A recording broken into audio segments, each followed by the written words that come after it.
What is up, guys? Wrestling Premiere is here. Oh my god, I don't know why I got myself into this situation, but it's put up or shut up time for me right now. Like, Vince, why do you gotta have him turn so much? Come on.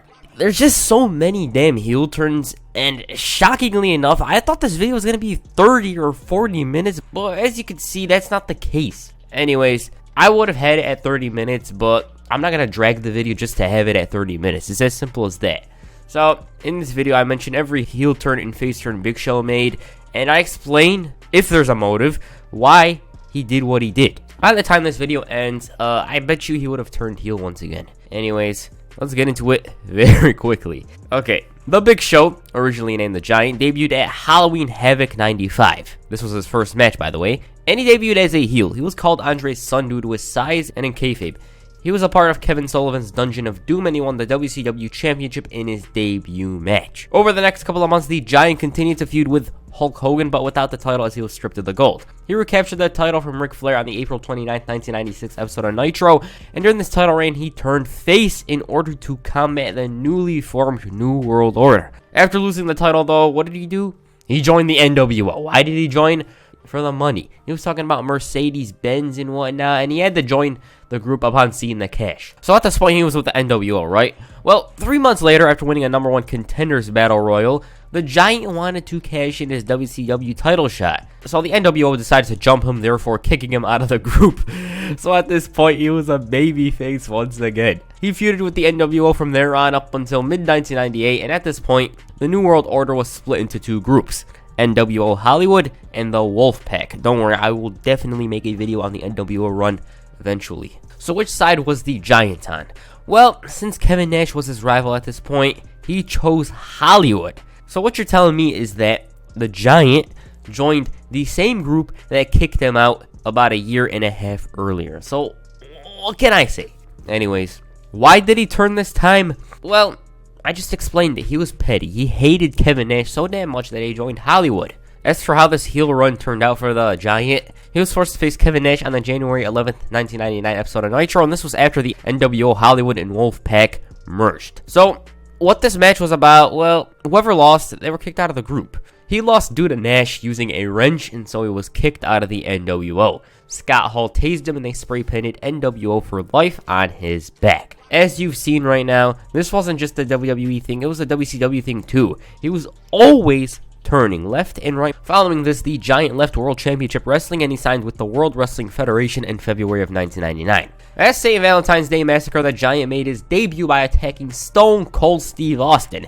He bounced Austin around like nothing, and he threw him so hard into the cage that the cage gave way, and Austin won the match. McMahon was in tears, and the Giant was seething. So, I assume if you were watching at this point, you'd probably think this guy was going to be the biggest heel in the company, right? Wrong. After only a month with the corporation, Vince McMahon grew angry of the Big Show's screw-ups, and after getting himself disqualified in a very important match against Mankind, check out this video, Vince McMahon slapped the Giant, and the Big Show, Paul White, responded by leveling the boss, turning face in the process. During this face run, he was just there. Not in a bad way, though. He was pretty notable, though. It's not like he was a job or anything like that. He finally debuted his iconic theme song, and he was hitting drop kicks. He was choke slamming The Undertaker through a ring. He was just having fun. Big Show during this time period was a part of the Union, but then a month later, he turned heel and teamed up with The Undertaker. Together, they were known as the Unholy Alliance. Now, for me, the most memorable moment was when The Undertaker was speaking about how he left the Big Show stranded in the desert, and oh my god, this was hilarious. He was talking on and on and on about how Big Show wanted to eat flesh or something. He was stranded in the desert, and he came back with lizard boots and a motorcycle on his back, and it was just ridiculously bad. Chris Jericho then made his second WWF appearance, and he called The Undertaker the personification of boredom. Oh my god. From there, the Unholy Alliance captured Tag Team Gold, but their run together didn't last long as The Undertaker suffered a groin injury, I believe. Following this, Big Show learned that his father has cancer, and a little side note, his dad passed away years before the storyline. Big Boss Man then took notice of this, and what a bad guy this guy was. He was absolutely heartless. This turned Big Show into a face once again, and as for Boss Man, he wrote a poem about Big Show's dad passing away, and he was absolutely cold. The most memorable moment was perhaps the time Big Boss Man interrupted the funeral with a big megaphone, and he stole the casket. Big Show was hanging onto the casket, and I can't even explain this to someone without context. And even with context, it's unexplainable, I guess. Anyways, Big Show shockingly won the WWF title at Survivor Series, and he wrapped up the feud with the Boss Man before losing the title to Triple H on the first Raw of 2000. He was disappointed in himself at this point, and he decided to enter the Royal Rumble. Heading into the event, The Rock was making fun of him. And once he was wrongfully eliminated from the Rumble, he snapped, and what this meant was Big Show was once again a heel. So, in his first year, from February 1999 all the way to January of 2000, Big Show turned 5 times, I guess, or 4, it depends on what you think. Following this, he aligned himself with Shane McMahon, and he cut his hair. This in itself didn't even last long. Before we knew it, Big Show became a babyface once again. He was no longer with Shane during this time period. He was mimicking other wrestlers, and the Godfather one got me. You know, as a matter of fact, the Rikishi one got me. I didn't even understand why he did this until they gave us some context. The reason why he did this was because he wanted to go Hollywood. He believed he had potential as an actor, I guess. He did a bunch of parodies, and the fans were loving it. He had a rap remix theme song at this point, but this thing itself didn't last. And 2 months later, when he returned, he turned heel and he sided with the same guy that took him out, Shane McMahon. The funny part in all of this was the fact that Big Show was written off 2 weeks after he returned, and he was sent down to OVW in order to lose weight and to keep the Giant in check. He had attitude problems, and the move to Louisville was going to humble him. Upon his return at the 2001 Royal Rumble, I felt like, this is my opinion, I felt like it was a face, but I don't think it was official. He was choke slamming everyone left and right and eliminating them, but then The Rock threw him out, and he proceeded to choke slam him through the announce table, turning heel again, I guess. Depends. Now, seeing as the invasion was occurring throughout 2001, Big Show is a de facto babyface. This run saw Big Show get relegated to lower card status, and sure, he did participate in the winner-take-all Survivor Series main event. Other than that, he didn't do much during this face run. This face run would last for nearly a year up until the April 22nd, 2002 episode of Raw. On that night, Big Show would randomly join the NWO once again, and his reasons for joining the group, well, he was fed up with Austin being a main eventer, while he, Big Show, is relegated to Heat. So, that is why he joined the New World Order. Once again, this heel run wasn't successful, and once the New World Order disbanded, the Big Show was back to losing. Also, why the hell is HBK with the NWO? It doesn't even make sense. I know the whole story, yet I don't understand it at the same time. Like, come on. Also, the reason why the NWO was disbanded was because Nash tore his quad. Big Show was floundering on Raw, but the second he was traded to Smackdown, everything changed. He was back to his dominant self. He won the WWE Championship and aligned himself with Paul Heyman. And this heel run up to this point, it was probably Big Show's best. He was a focal point of SmackDown, and he wasn't losing to everyone like he previously was. He was also United States Champion for 5 months, and that belt looked so damn tiny on him. So overall, Big Show had a dominant run as a heel. But if there's one thing we've learned from this video is that Big Show likes to turn. This time, though, he didn't outright turn face. After taking a much-deserved break, he finally returned on the September 9, 2004 episode of SmackDown as a tweener. He chokeslammed everyone on site, and he ended SmackDown as the only man standing. He left the entire roster laying, and during this run, he turned into a babyface. He feuded with Kurt Angle, and the Olympic gold medalist shaved his head in such degrading fashion, and Bald Big Show was destroying the cabinet and Kurt Angle, and at one point he used the F5 as finisher, and overall, this is one of the more notable Big Show runs, at least to me. He was then drafted to Raw, where he formed a tag team with Kane. In late 2005, Raw feuded with SmackDown, which meant Kane and the Big Show were tweeners. Now, I wouldn't say they were heels, because on Raw they were destroying some lower card heels, but on SmackDown they were chokeslamming the likes of Rey Mysterio and Batista. Following the SmackDown vs. Raw feud, Big Show reverted to being a babyface, and he continued to be a good guy up until he defected to the new ECW in June of 2006. On the Extreme brand, Big Show once again became a heel and aligned himself with Paul Heyman. This was that dominant run that saw Big Show go through guys from ECW and even Raw and SmackDown. He got a new theme song, the current one, and all in all, this was a notable and good run for the Big Show. This was also the time period where he was burnt out, so he left the company. He lost the title to Lashley, and he went on hiatus. During the sabbatical, Big Show didn't renew his WWE contract, and so he was released on February 7th, 2007. In his time outside WWE, he wrestled as Paul White, his real name, and looking at this match against Hogan, it felt like something from the 80s. Anyways, the Big Show finally returned to WWE at No Way Out 2008, and looking at his demeanor and the way he spoke to the fans, I'd say he was a babyface. He was leaner and meaner, and to be honest, Big Show needed that break. So he's speaking to the fans, but then he notices Rey Mysterio. He proceeded to threaten Rey and threatened to chokeslam him, and all of a sudden, he's a heel again. Little side note, if you want the Big Show Mayweather story, check out this video. Due to Mayweather's attitude, Big Show was the de facto good guy. I mean, why would you root for Mayweather? Maybe you did, maybe you didn't, but looking back, it makes sense to root for the Big Show. Since he was a face at this point, what did he do? Well, not much. It felt like they wanted to do something with him, but they couldn't because of the ongoing storylines that were happening during that time period. But when The Undertaker returned in August of 2008, Big Show turned heel and aligned himself with Vicky Guerrero, the same woman he had an issue with over the last couple of weeks. Now, the reason why he turned heel, well, first of all, he wanted to turn heel in general because he likes turning. But second, it's because he wanted a title shot. Also, I don't know if you guys noticed this, but whenever Big Show turns, it's always because someone had an issue with him previously, like The Undertaker, Shane, and now Vicky. He was always aligning himself with these individuals, and this heel run lasted for a year and a half. He won tag team gold on 2 occasions. He formed Jericho and Showmiz, and Big Show also turned heel despite being a heel. Well, at least that's how I describe it. He turned on Team Raw, and his motives, Teddy Long promised him a title match.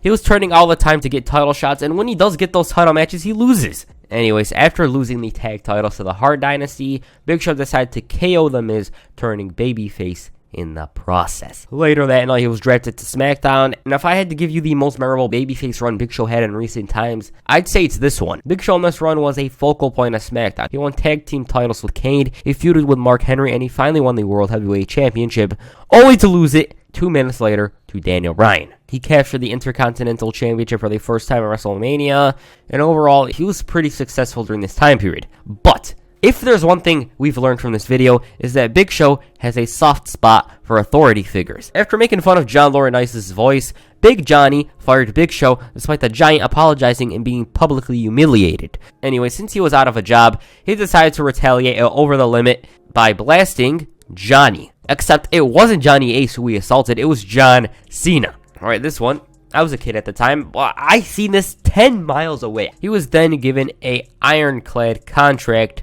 due to his actions at the pay-per-view. This run, once again, it was successful for the Big Show. He won the world title, he had the overlooked feud with Sheamus, they had some stiff matches, and this heel run also saw the Big Show turn on Sheamus and Randy Orton at WrestleMania. After Extreme Rules 2013 though, Big Show went on hiatus and he wouldn't return up until August. When he finally appeared, he was no longer a heel. He saved RVD and Mark Henry from a Shield attack, and he had a beard. He had this smile on his face like, I guess I'm a babyface again. But this run saw Big Show cry on a weekly basis as the Authority were threatening to fire him. They said something about Big Show's financial state or whatever, and he listened to them, and eventually he grew tired of the Authority berating him and threatening him, and on the October 7th, 2013 episode of Raw, he KO'd the hell out of Triple H. Now, personally, I don't really like this storyline, but that moment, I love that moment. The fans were wild, and Big Show, like, he had all this pent-up anger, and he let it out by KOing the Boss. I loved it. From there on, Big Show continued to be a good guy up until Survivor Series 2014 when he turned on John Cena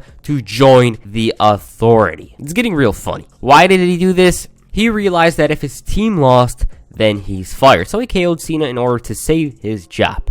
Also, a little side note, I really love that Survivor Series match. I really gotta cover it someday. Anyways, this heel run lasted for a bit over a year, and he turned once again on the January 28th, 2016 episode of Smackdown. How did he turn? He saved Y2J, Roman Reigns, and Dean Ambrose from a Wyatt family attack. Why did he do this? It was because the Wyatts attacked him over the last couple of weeks, hence the face turn. 2016 was also the year Big Show started to take a backseat to the current stars. He didn't make many appearances, and when he did, he was mostly putting over talent. Most memorable moment was probably when Big Show and Braun Strowman broke the ring, and poor John Cone just collapsed to the ground. He got involved in the end zone cast feud, and overall, he was a good helping hand. At one point, though, it was 2.5 years since he turned, but on the 1000th episode of SmackDown, Big Show randomly came out to save the New Day from the Bar, but he didn't, and he chokeslammed Kofi Kingston, and the Bar won the tag team championships. At this point, he was made a member of the Bar, but this thing didn't even last long in itself because Big Show suffered a hamstring injury. Before he left, though, he KO'd Cesaro, and I guess this was the most random turn he had in his career.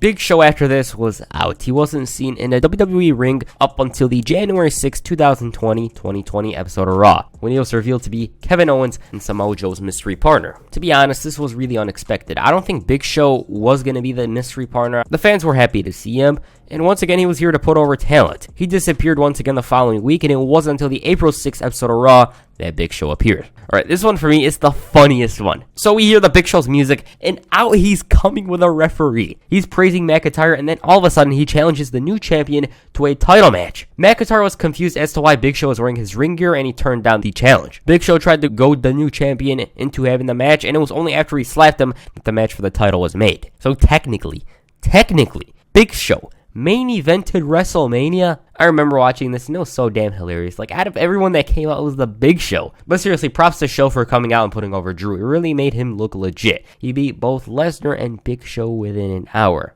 But then literally 2 days ago from right now, Big Show turned face once again. Okay, so the Street Profits and the Viking Raiders formed a super group known as the Viking Profits to combat Akira Tozawa's ninjas, right? That's a whole other story, but that big guy was looking to fight the group when the Big Show made his return as a babyface. He took down all the ninjas and the big guy, and Tozawa backed off. So currently, right now, at the moment, June 17th, he's a babyface, and plus he's got issues with Randy Orton, so who knows what the future's got in store for the Big Show. And that's it for this video. Now, he's turned a million times. I believe he's turned about 40 times in his entire career, and it's ridiculously funny when he does. Like, it's only a matter of time before he turns again, and I believe it's a running gag at this point. But I gotta give props to the Big Show. He's put over talent numerous times in his career, and he just does what they tell him to do. I commend him for that. It's as simple as that. I commend him for putting over talent when he does. And that's it for this video. Make sure you hit a choke slam on the like button and perhaps the KO punch on the subscribe button.